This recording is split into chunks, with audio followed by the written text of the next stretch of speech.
नमस्कार दोस्तों, स्वागत है आप सभी का आपकी अपनी YouTube channel Shyam classes study में। आज के इस वीडियो में उत्तर प्रदेश पुलिस परीक्षा में पूछे जाने वाले जीके जीएस के 37 अति महत्वपूर्ण प्रश्नों का प्रैक्टिस सेट लेकर के आया हूं, जो आने वाले यूपी पुलिस की परीक्षा में आपको हमारे इन्हीं प्रैक्टिस सेटों से आपको प्रश्न देखने को मिल जाएंगे। तो आप सभी लोग इस प्रैक्टिस सेट को पूरा करिएगा। प्रैक्टिस सेट को पूरा करने के बाद आपको अपना स्कोर कमेंट बॉक्स में शेयर करना और बताना है कि आपने हमारे इस प्रैक्टिस सेट में कितने प्रश्न सही किए हैं। अगर आप सभी लोग दिन रात मेहनत करके अपने एग्जाम की तैयारी कर रहे हैं तो आप सभी लोग हमारे इस प्रैक्टिस सेट में 37 में से 25 प्रश्न सही करके दिखाइए। अगर आप 25 प्रश्न सही नहीं कर पाते हैं तो आप टाइम पास कर रहे हैं, अपना कीमती समय आप बर्बाद कर रहे हैं। तो प्रैक्टिस सेट पूरा करने के बाद आपको आपकी तैयारी पता लग जाएगी, आपकी तैयारी कैसी चल रही है।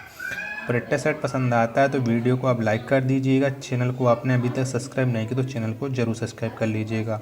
और इस प्रैक्टिस सेट को आप अपने सभी छोटे भाई बहनों के पास जरूर शेयर कर दें, जिससे वो भी उस प्रैक्टिस सेट को लगाएं और उन लोगों को भी अपनी तैयारी का पता लग जाए कि उनकी तैयारी यूपी पुलिस परीक्षा के लिए कैसी चल रही है। तो चलिए शुरू करते हैं आज का अपना जीके जीएस का प्रैक्टिस सेट नंबर 223। इससे पहले 229 प्रैक्टिस सेट अपलोड हो चुके हैं। अगर आपने वो नहीं देखे हैं तो जाकर के प्ले लिस्ट में A to Z सारे प्रैक्टिस सेट मिल जाएंगे, तो वहाँ से आप लगा सकते हैं और अपनी तैयारी की जांच सकते हैं। तो पहला क्वेश्चन है आपके सामने, रिकेट्स नामक बीमारी किस विटामिन की कमी से होती है। तो किस विटामिन की कमी से होती है रिकेट्स बीमारी, ये आपको बताना। तो ये होती है विटामिन डी की कमी से। किससे? विटामिन डी की कमी से होती है रिकेट्स नामक बीमारी। ऑप्शन नंबर डी इसका राइट आंसर हो जाएगा। अगला प्रश्न है आपके सामने, डिप्थीरिया नामक बीमारी शरीर के किस अंग को प्रभावित करती है। तो किस अंग को प्रभावित करती है डिप्थीरिया बीमारी, ये आपको बताना है। तो ये करती है गला को। कैसे? ये गला को प्रभावित करती है डिप्थीरिया बीमारी। ऑप्शन नंबर डी इसका राइट आंसर हो जाएगा। अगला प्रश्न है आपके सामने कि भोर तथा सायंकाल का तारा किस ग्रह को कहा जाता है। तो कौन से ग्रह को कहते हैं भोर तथा सायंकाल का तारा? तो ये कहते हैं हम शुक्र ग्रह को। कैसे? शुक्र ग्रह को कहते हैं भोर तथा सायंकाल का तारा। ऑप्शन नंबर सी इसका राइट आंसर हो जाएगा। अगला प्रश्न है आपके सामने, गोलकुंडा किला किस राज्य में अवस्थित है। यानी गोलकुंडा का किला है जो कौन से राज्य में स्थित है। तो गोलकुंडा का किला ये है भारत के तेलंगाना राज्य में। किसमें? तेलंगाना राज्य में है गोलकुंडा का किला। ऑप्शन नंबर बी इसका राइट आंसर हो जाएगा। विश्व स्वास्थ्य संगठन WHO का मुख्यालय कहाँ स्थित है। तो कहाँ पर है WHO का मुख्यालय, ये आपको बताना है। तो कौन से कहाँ पर है? तो ये है जिनेवा। जिनेवा स्विट्जरलैंड में विश्व स्वास्थ्य संगठन WHO का मुख्यालय है। ऑप्शन नंबर सी इसका राइट आंसर हो जाएगा। अगला प्रश्न है आपके सामने, किस रंग का तरंगदैर्घ्य सबसे अधिक होता है। तो किस रंग का तरंगदैर्घ्य सबसे अधिक होता है? तो ये होता है लाल रंग का। किसका? लाल रंग का तरंगदैर्घ्य सबसे अधिक होता है। ऑप्शन नंबर ए इसका राइट आंसर हो जाएगा। अंतर्राष्ट्रीय महिला दिवस कब मनाया जाता है। तो कब मनाया जाता है अंतर्राष्ट्रीय महिला दिवस, ये आपको बताना है। तो अंतर्राष्ट्रीय महिला दिवस मनाया जाता है 8 मार्च को। कब? 8 मार्च को। ऑप्शन नंबर सी इसका राइट आंसर हो जाएगा। पौंडीचेरी का नाम बदलकर पुडुचेरी किस वर्ष रखा गया। तो किस वर्ष रखा गया था पौंडीचेरी नाम? तो ये रखा गया था 1 अक्टूबर 2006 को। कब? 1 अक्टूबर 2006 को। ऑप्शन नंबर बी इसका राइट आंसर हो जाएगा। न्याय की जंजीर किस मुगल शासक ने स्थापित करवाई थी। तो किसने स्थापित करवाई थी न्याय की जंजीर, ये आपको बताना है। तो न्याय की जंजीर स्थापित करवाई थी जहांगीर ने। किसने? जहांगीर ने न्याय की जंजीर स्थापित करवाई थी। ऑप्शन नंबर बी इसका राइट आंसर हो जाएगा। अगला प्रश्न है आपके सामने कि भूमध्य सागर कितने महाद्वीपों की सीमा को छूती है। तो कितने महाद्वीपों की सीमा लगती है भूमध्य सागर से, ये आपको बताना है। तो भूमध्य सागर से लगती है 3 महाद्वीपों कितने की 3 महाद्वीपों की सीमा लगती है भूमध्य सागर से। ऑप्शन नंबर सी इसका राइट आंसर हो जाएगा। जल प्लावित क्षेत्रों में उगने वाले वनस्पति को किस नाम से जाना जाता है। तो किस नाम से जाना जाता है जल प्लावित क्षेत्रों में उगने वाले वनस्पति को? तो उन्हें जाना जाता है हाइड्रोफाइट्स नाम से, किसने, हाइड्रोफाइट्स नाम से जाना जाता है। ऑप्शन नंबर सी इसका राइट आंसर हो जाएगा। डोंगरी किस राज्य की भाषा है? तो डोंगरी किस राज्य की भाषा है? तो डोंगरी है जम्मू कश्मीर राज्य की भाषा। किसकी? जम्मू कश्मीर की ये भाषा है। ऑप्शन नंबर सी इसका राइट आंसर हो जाएगा। अगला प्रश्न है आपके सामने कि शनि ग्रह में मौजूद बलयों की संख्या कितनी है? तो कितने बलय हैं शनि ग्रह में, ये आपको बताना है। तो शनि ग्रह में टोटल है 7 बलय। कितने? 7 बलय हैं। ऑप्शन नंबर ए इसका राइट आंसर हो जाएगा। कितने पाकिस्तान नामक पुस्तक के लेखक कौन हैं? तो कौन है कितने पाकिस्तान नामक पुस्तक के लेखक? तो इसके लेखक हैं कमलेश्वर। कौन? कमलेश्वर हैं कितने पाकिस्तान नामक पुस्तक के लेखक। ऑप्शन नंबर बी इसका राइट आंसर हो जाएगा। सलाल परियोजना किस नदी पर स्थित है? तो किस नदी पर स्थित है सलाल परियोजना? तो ये स्थित है चिनाब नदी पर। किस पर? चिनाब नदी पर सलाल परियोजना स्थित है। ऑप्शन नंबर ए इसका राइट आंसर हो जाएगा। शीतोष्ण कटिबंधीय क्षेत्रों में पाई जाने वाली वनस्पति क्या कहलाती है? तो क्या कहलाती है शीतोष्ण कटिबंधीय क्षेत्रों में पाई जाने वाली वनस्पति? तो इसे कहा जाता है मेसोपाइट। क्या? मेसोपाइट कहा जाता है शीतोष्ण कटिबंधीय क्षेत्रों में पाई जाने वाली वनस्पति को। ऑप्शन नंबर डी इसका राइट आंसर हो जाएगा। जय जवान जय किसान का नारा किसने दिया? तो किसने दिया था जय जवान जय किसान का नारा? तो ये नारा दिया था लाल बहादुर शास्त्री ने। किसने? लाल बहादुर शास्त्री ने जय जवान जय किसान का नारा दिया था। ऑप्शन नंबर सी इसका राइट आंसर हो जाएगा। अगला प्रश्न है आपके सामने किस क्रिकेट खिलाड़ी को रावलपिंडी एक्सप्रेस कहा जाता है? तो किसे कहा जाता है रावलपिंडी एक्सप्रेस, ये आपको बताना है। तो ये कहा जाता है शोएब अख्तर। किसे? शोएब अख्तर को रावलपिंडी एक्सप्रेस के नाम से जाना जाता है। ऑप्शन नंबर ए इसका राइट आंसर हो जाएगा।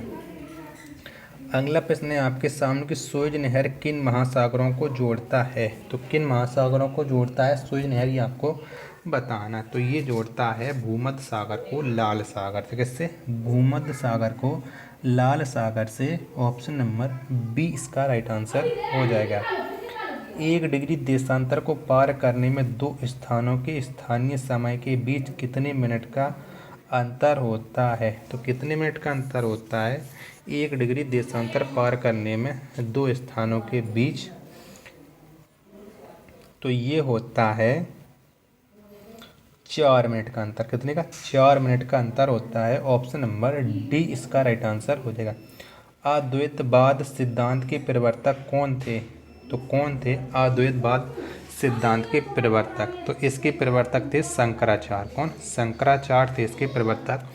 ऑप्शन नंबर ए इसका राइट आंसर हो जाएगा। जूल प्रति सेकंड किसका मात्रक है? तो किसका मात्रक है जूल प्रति सेकंड? तो ये है शक्ति का मात्रक। किसका? शक्ति का मात्रक है जूल प्रति सेकंड। ऑप्शन नंबर सी इसका राइट आंसर हो जाएगा। उष्णकटिबंधीय मरुस्थल क्षेत्रों की वनस्पति कहलाती है? तो क्या कहलाती है उष्णकटिबंधीय मरुस्थलीय क्षेत्रों की वनस्पति? तो ये कहलाती है जेरोफाइट। क्या? ये जेरोफाइट कहलाती है। ऑप्शन नंबर सी इसका राइट आंसर हो जाएगा। भारतीय रेल डीजल के इंजनों का निर्माण कहाँ करता है? तो कहाँ करता है भारत रेल डीजल इंजन? तो इसका निर्माण करा जाता है वाराणसी में। कहाँ? वाराणसी में इसका निर्माण होता है। ऑप्शन नंबर ए इसका राइट आंसर हो जाएगा। नेक्स्ट है आपके सामने देवदास उपन्यास की रचना किसने की? तो किसने की थी देवदास उपन्यास की रचना? तो इसकी रचना की थी शरत चंद्र चटर्जी ने। किसने? शरत चंद्र चटर्जी ने। ऑप्शन नंबर डी इसका राइट आंसर हो जाएगा। स्वतंत्र भारत के प्रथम गवर्नर कौन थे? तो कौन थे स्वतंत्र भारत के प्रथम गवर्नर? तो ये थे लॉर्ड माउंटबेटन। कौन? लॉर्ड माउंटबेटन स्वतंत्र भारत के प्रथम गवर्नर थे। ऑप्शन नंबर बी इसका राइट आंसर हो जाएगा।